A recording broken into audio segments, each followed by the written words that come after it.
Okay, so I spent this morning coming up with a new way of recording videos because I am all out of Screencastify time for the month. So as you know, we skipped over books 13, 14, and 15, but feel free to read them if you would like. So in these books, here's the really quick synopsis. Odysseus begs Alcinous to let him depart. He journeys home. He lands on Ithaca and basically sleeps during that passage and wakes up, and there he is. Athena appears to him in disguise, and then she reveals herself to him, and together they hide the Phaeacian treasure. Then Athena promises she's going to help Odysseus in the days ahead, and she disguises Odysseus. Then Odysseus finds Eumaeus, his old swineherd, and Eumaeus takes him to his humble hut and feeds him and gives him his only chair to sit on. That's important a little later on. Odysseus prophesies about his own return, and he pretends to be a Cretan. He tells a story of his adventures in Egypt and then his adventures in Thesprotia. Eumaeus says, I'm not really sure Odysseus is ever going to come back at this point. They have some supper in the hut, and Odysseus tells the story of Troy. Then, in the meantime, Athena visits Telemachus. Telemachus has all these gifts from Menelaus. He leaves Sparta, he returns to Pylos, and then he meets up with this seer, Theoclymenus, who asks if he can come along with Telemachus. He's been kind of out of the loop of things for a while. Telemachus says sure, and he sails for home. Meanwhile, Odysseus mentions to Eumaeus how he wishes to leave for town.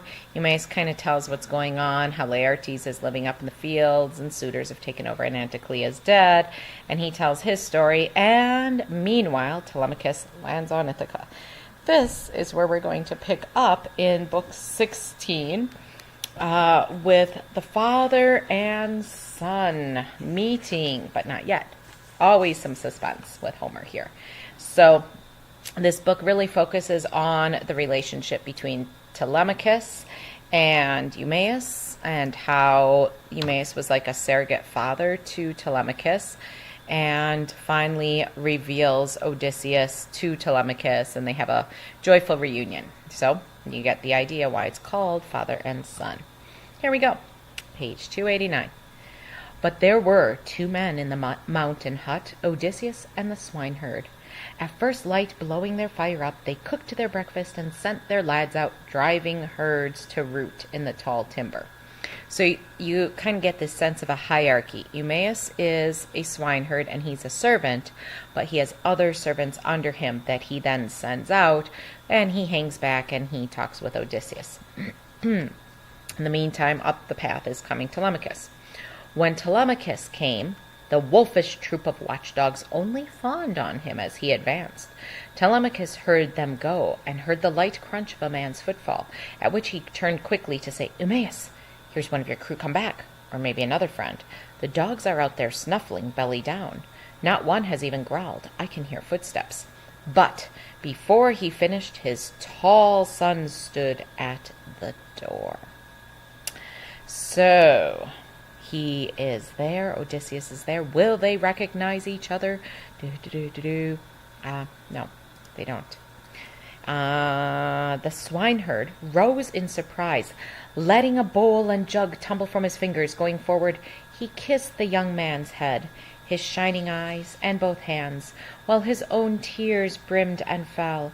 Think of a man whose dear and only son, born to him in exile, reared with labor, has lived 10 years abroad and now returns. How would that man embrace his son? Just so the herdsman clapped his arms around Telemachus and covered him with kisses, for he knew the lad had got away from death.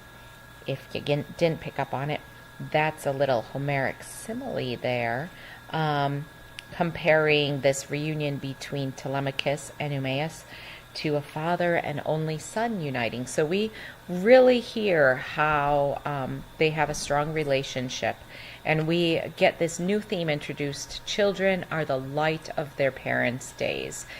Think about Mr. Gas Chapel, where he showed his kids. It was great. We all enjoyed that.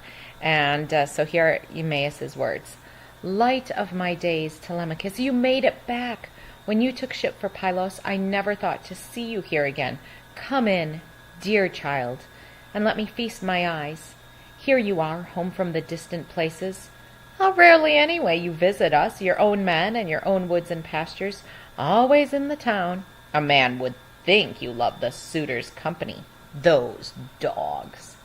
We get a sense of their relationship, plus how Eumaeus feels about the suitors. All these are helping to build up the suspense of what will happen next. I am with you, uncle. See now, I've come because I wanted to see you first, to hear from you if mother stayed at home, or is she married off to someone and Odysseus's bed left empty for some gloomy spider's weaving. Gently the forester replied to this. At home indeed, your poor mother is, poor lady, still in the women's hall. Her nights and days are wearied out with grieving. Stepping back, he took the bronze-shod lance, and the young prince entered the cabin over the worn door stone. Odysseus moved aside, yielding his couch, but from across the room Telemachus checked him. "Friend, sit down. We'll find another chair in our own hut. Here is the man to make one." The swineherd, when the quiet man sank down, built a new pile of evergreens and fleeces, a couch for the dear son of great Odysseus, then gave them trenchers of good meat left over from the roast pork of yesterday, and heaped up willow baskets full of bread, and mixed an ivy bowl of honey-hearted wine. So those trenchers, they actually had these wooden carved out containers that they poured the food in, and they usually would eat with a piece of bread dipped in. They didn't have spoons yet. Those were invented by the Chinese, by the way. And they just dug in and ate out of that. So, little cultural note. Then he, in turn, sat down facing Odysseus. Their hands went out upon the meat and drink as they fell to, ridding themselves of hunger, until Telemachus paused and said, "Oh, uncle, what's your friend's home port? How did he come? Who were the sailors who brought him here to Ithaca? I doubt if he came walking on the sea." And you replied, "Eumaeus, O my swineherd, son, the truth about him is soon told. His homeland, and a broad land too, is Crete, but he has knocked about the world, he says, for years as the powers wove his life. Just now he broke away from a shipload of Thesprotians to reach my hut. I place him in your hands. Act as you will. He wishes your protection." The young man said, "Eumaeus, my protection? The notion cuts me to the heart. How can I receive your friend at home? I'm not old enough or trained in arms. Could I defend myself if someone picked a fight with me? Besides, mother is in a quandary, whether to stay with me as mistress of our household, honoring her lord's bed, an opinion in the town, or take the best Achaean who comes her way, the one who offers most. I'll undertake, at all events, to clothe your friend for winter, now he is with you. Tunic and cloak of wool, a good broadsword and sandals, these are his. I can arrange to send him where he likes, or you may keep him in your cabin here. I shall have bread and wine sent up. You need not feel any pinch on his behalf." So Telemachus knows he can't fight off the suitors. He's not really old enough. He's not trained in arms. And yet he has people who are coming to seek his protection.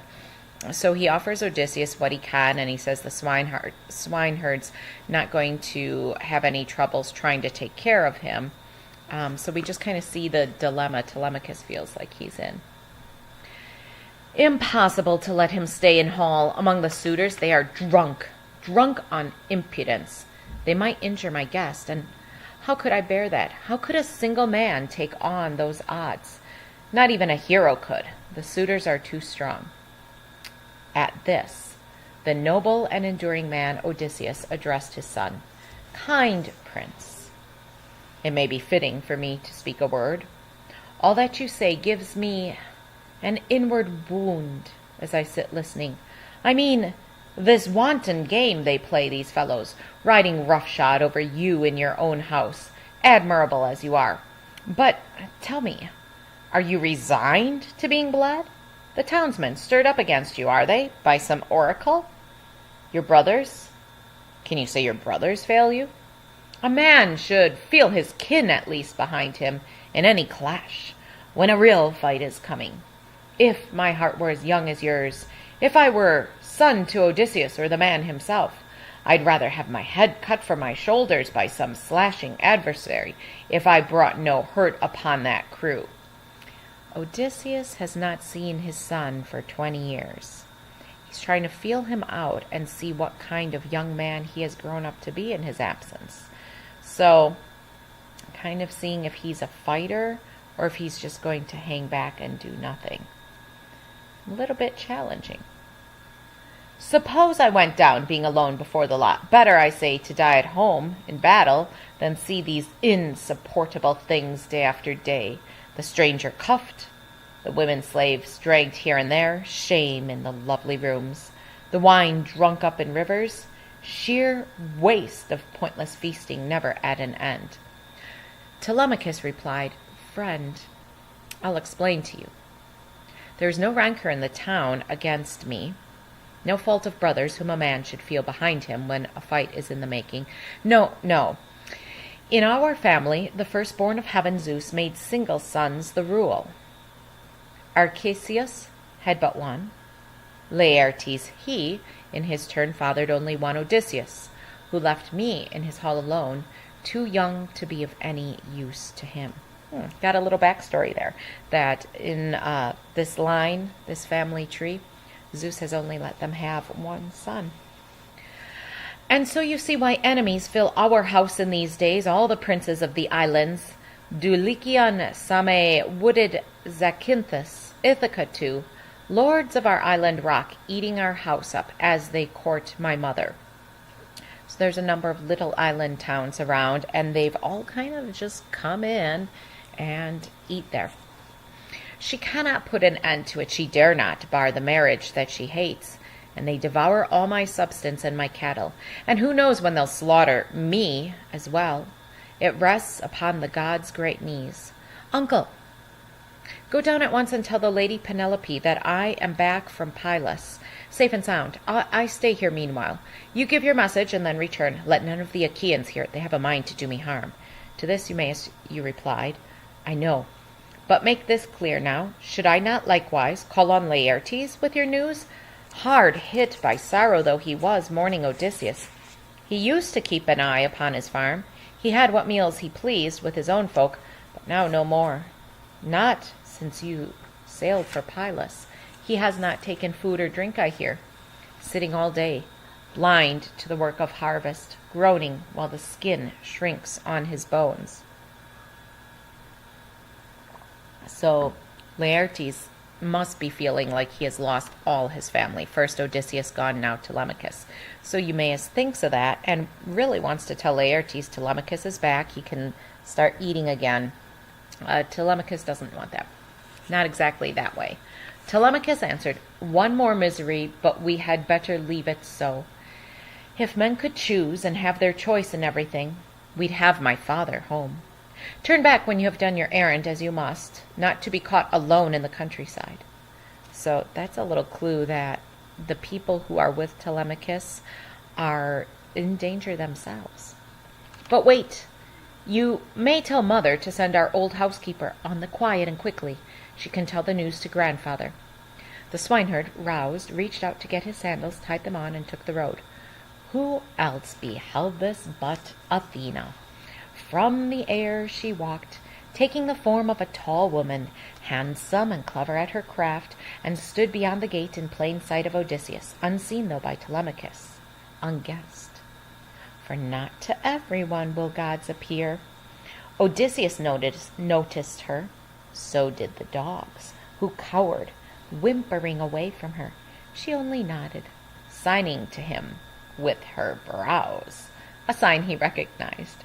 Crossing the yard, he passed out through the gate into the stockade to face the goddess. There, she said to him, Son of Laertes and the gods of old, Odysseus, master of landways and seaways, dissemble to your son no longer. Now the time has come. Tell him how you together will bring doom on the suitors in the town. I shall not be far distant then, for I myself desire battle. Saying no more, she tipped her golden wand upon the man, making his cloak pure white, and the knit tunic fresh around him. Lithe and young she made him, ruddy with sun, his jawline clean, the beard no longer grew upon his chin, and she withdrew when she had done. Then Lord Odysseus reappeared, and his son was thunderstruck. Fear in his eyes, he looked down and away as though it were a god, and whispered, "Stranger, you are no longer what you were just now. Your cloak is new, even your skin. You are one of the gods who rule the sweep of heaven. Be kind to us, we'll make you fair oblation and gifts of hammer gold. Have mercy on us." The noble and enduring man replied, "No god. Why take me for a god? No, no. I am that father whom your boyhood lacked and suffered pain for lack of. I am he." Held back too long, the tears ran down his cheeks as he embraced his son. Only Telemachus, uncomprehending, wild with incredulity, cried out, "You cannot be my father, Odysseus. Meddling spirits conceived this trick, to twist the knife in me. No man of woman born could work these wonders by his own craft, unless a god came into it with ease to turn him young or old at will. I swear you were in rags and old, and here you stand like one of the immortals." Odysseus brought his ranging mind to bear and said, "This is not princely, to be swept away by wonder at your father's presence. And no other Odysseus will ever come, for he and I are one, the same. His bitter fortune and his wanderings are mine. 20 years gone, and I am back again on my own island. As for my change of skin, that is a charm Athena, hope of soldiers, uses as she will. She has the knack to make me seem a beggar man sometimes, and sometimes young, with finer clothes about me. It is no hard thing for the gods of heaven to glorify a man, or bring him low." When he had spoken, down he sat. Then, throwing his arms around this marvel of a father, Telemachus began to weep. Salt tears rose from the wells of longing in both men, and cries burst from both as keen and Homeric simile, as keen and fluttering as those of the great taloned hawk, whose nestlings farmers take before they fly. So helplessly they cried, pouring out tears, and might have gone on weeping so till sundown, had not Telemachus said, "Dear father, tell me, what kind of vessel put you here ashore on Ithaca? Your sailors, who were they? I doubt you made it walking on the sea." Then said Odysseus, who had borne the barren sea, "Only plain truth shall I tell you, child. Great seafarers, the Phaeacians, gave me passage, as they gave other wanderers, by night over the open ocean while I slept. They brought me in their cutter, set me down on Ithaca with gifts of bronze and gold and stores of woven things. By the gods' will these lie all hidden in a cave. I came to this wild place directed by Athena, so that we might lay plans to kill our enemies. Count up the suitors for me. Let me know.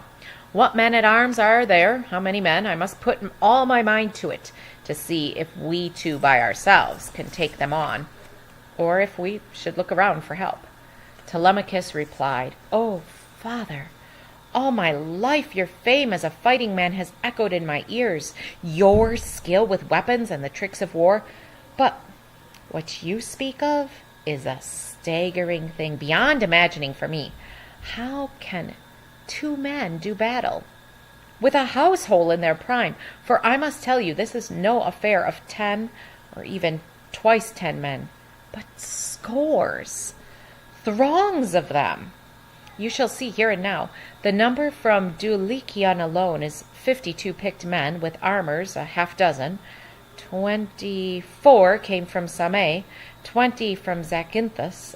Our own island accounts for 12, high-ranked and their retainers, Madden the crier and the master harper, besides a pair of handy men at feasts. If we go in against all these, I fear we pay in salt blood for your vengeance. You must think hard if you would conjure up the fighting strength to take us through." Odysseus, who had long endured the long war and sea, answered, "I'll tell you now. Suppose Athena's arm is over us, and Zeus her father's. Must I rack my brains for more? Clear-headed Telemachus. Now remember, Telemachus kind of doubts the gods. He got yelled at by Athena once for that already. Clear-headed Telemachus looked hard and said, those two are great defenders, no one doubts it, but throned in the serene clouds overhead, other affairs of men and gods they have to rule over. And the hero answered, before long they will stand to the right and left of us. In combat, in the shouting when the test comes, our nerve against the suitors in my hall. Here is your part. At break of day tomorrow, home with you. Go mingle with our princes. The swineherd later on will take me down the port side trail, a beggar by my looks, hangdog and old. If they make fun of me in my own courtyard, let your ribs cage up your springing heart, no matter what I suffer, no matter what they pull me by the heels or practice shots at me to drive me out. Look on, hold down your anger. You may even plead with them by heaven in gentle terms to quit their horseplay, not that they will heed you, rash as they are facing their day of wrath. Now fix the next step in your mind. Athena, counseling me, will give me word, and I shall signal to you, nodding. At that point, round up all armor, lances, gear of war, left in our hall, and stow the lot away, back in the vaulted storeroom. When the suitors miss those arms and question you, be soft in what you say. Answer, I thought I'd move them out of the smoke. They seem no longer those bright arms Odysseus left us years ago when he went off to Troy. Here where the fire's hot breath came, they had grown black and drear. One better reason, too, I had from Zeus. Suppose a brawl starts up when you are drunk. You might be crazed and bloody one another, and that would stain your feast, your courtship. Tempered iron can magnetize a man. Say that. But put aside 2 broadswords and 2 spears for our own use, 2 oxhide shields nearby when we go into action. Pallas Athena and Zeus, all provident, will see you through, bemusing our young friends. Now, one thing more. If son of mine you are, and blood of mine, let no one hear Odysseus is about, neither Laertes, nor the swineherd here, nor any slave, not even Penelope. But you and I alone must learn how far the women are corrupted. We should know how to locate good men among our hands, the loyal and respectful, and the shirkers who take you lightly as alone and young. His admirable son replied, Oh, father, even when danger comes, I think you'll find courage in me. I am not scatterbrained. But as to checking on the field hands now, I see no gain for us in that. Reflect, you make a long toil that way, if you care to look men in the eye at every farm, while these gay devils in our hall at ease eat up our flocks and herds, leaving us nothing. As for the maids, I say, yes, make distinction between good girls and those who shame your house. All that I shy away from is a scrutiny of cottagers just now. The time for that comes later, if in truth you have a sign from Zeus, the storm's king. So their talk ran on, while down the coast and round toward Ithaca hove the good ship that had gone out to Pylos, bearing Telemachus and his companions. Into the wide bay waters, on to the dark land, they drove her, hauled her up, and took out the oars and canvas for light-hearted squires to carry homeward, as they carried too the gifts of Menelaus round to Clytius's house. But first they sped a runner to Penelope. They knew that quiet lady must be told. The prince her son had come ashore, and sent his good ship round to port. Not one soft tear should their sweet queen let fall. Both messengers, crewmen and swineherd, reached the outer gate in the same instant, bearing the same news, and went in side by side to the king's hall. He of the ship burst out among the maids. Okay, so Telemachus had gone up to the swineherd's house, and in the meantime the crew was unloading stuff, got everything put away kind of, and they sent a runner to go talk to Penelope so that she'd know her son was back. Same time, Eumaeus is coming to tell her that Telemachus is back. They arrive at the same time, and the ship guy bursts out, "Your son's ashore this morning, O my queen!" But the swineherd calmly stood near Penelope, whispering what her son had bade him tell, and what he had enjoined on her. No more. When he had done, he left the place and turned back to his steading in the hills. By now, sullen confusion weighed upon the suitors. Out of the house, out of the court they went, beyond the wall and gate, to sit in council. Eurymachus, the son of Polybus, opened discussion. Friends, face up, Tit. That young pup Telemachus has done it. He made the round trip, though we said he could not. Well, now to get the best craft we can find. Afloat with oarsmen who can drench her bows, and tell those on the island to come home. He was yet speaking when Amphinomus, craning seaward, spotted the picket ship already in the roadstead under oars, with canvas brailed up, and this fresh arrival made him chuckle. Ha ha, look over there.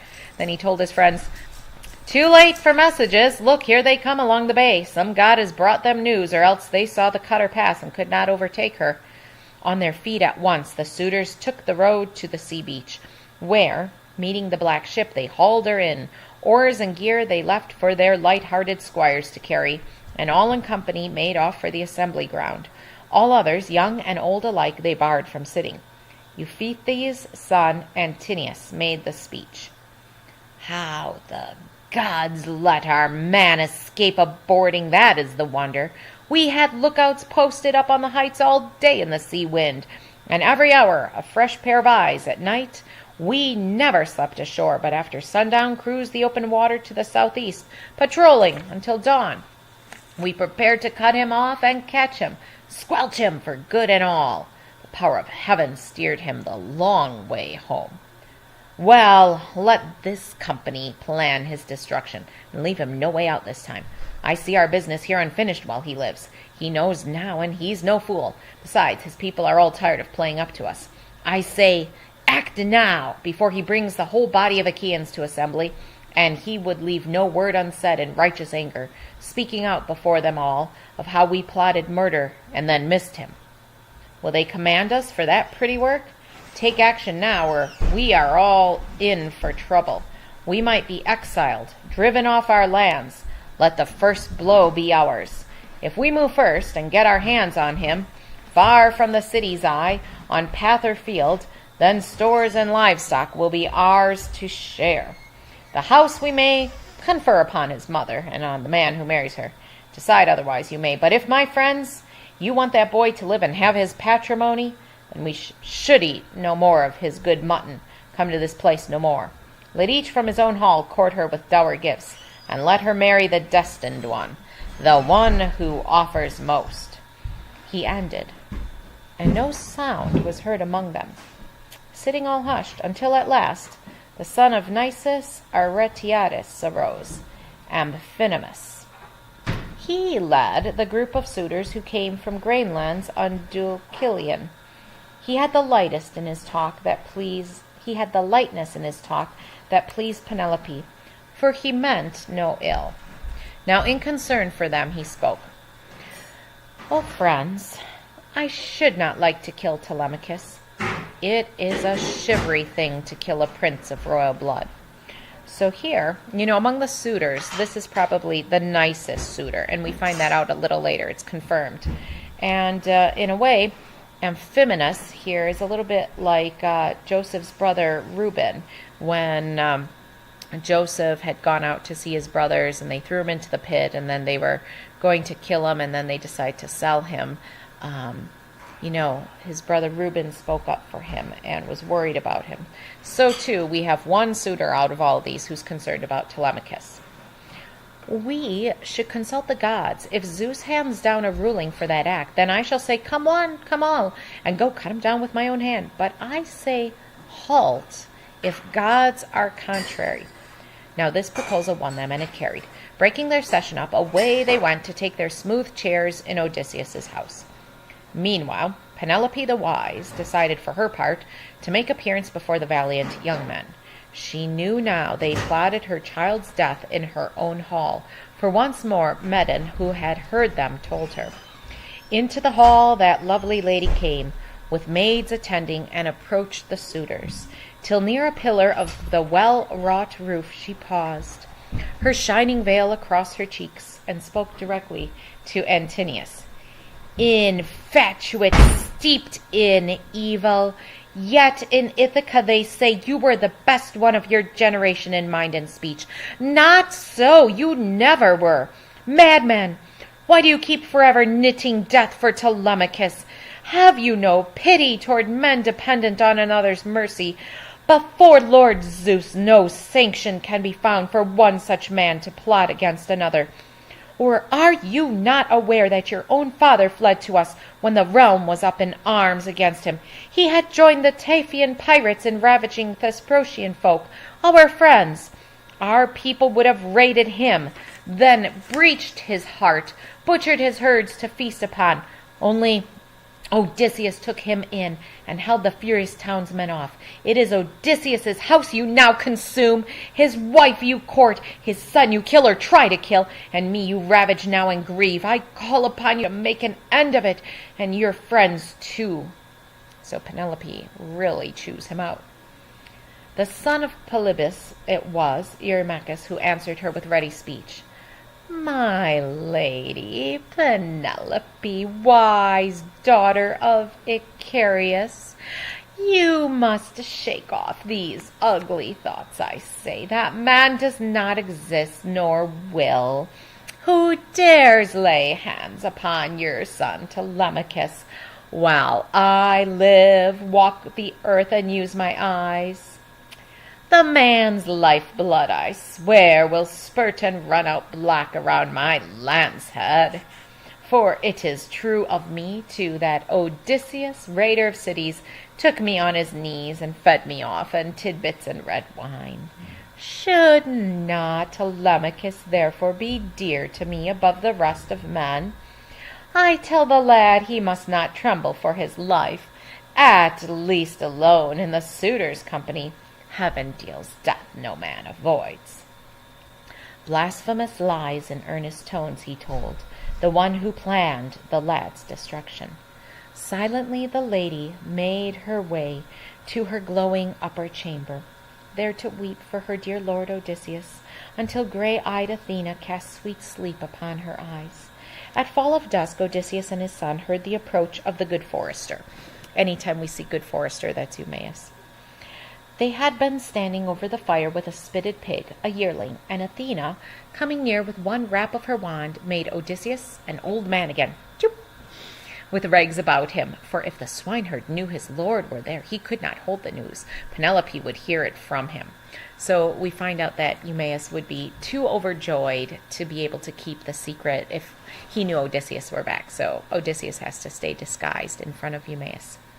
Now, Telemachus greeted him first. Eumaeus, back again. How is the talk in town? Are the tall suitors home again by this time from their ambush, or are they still on watch for my return?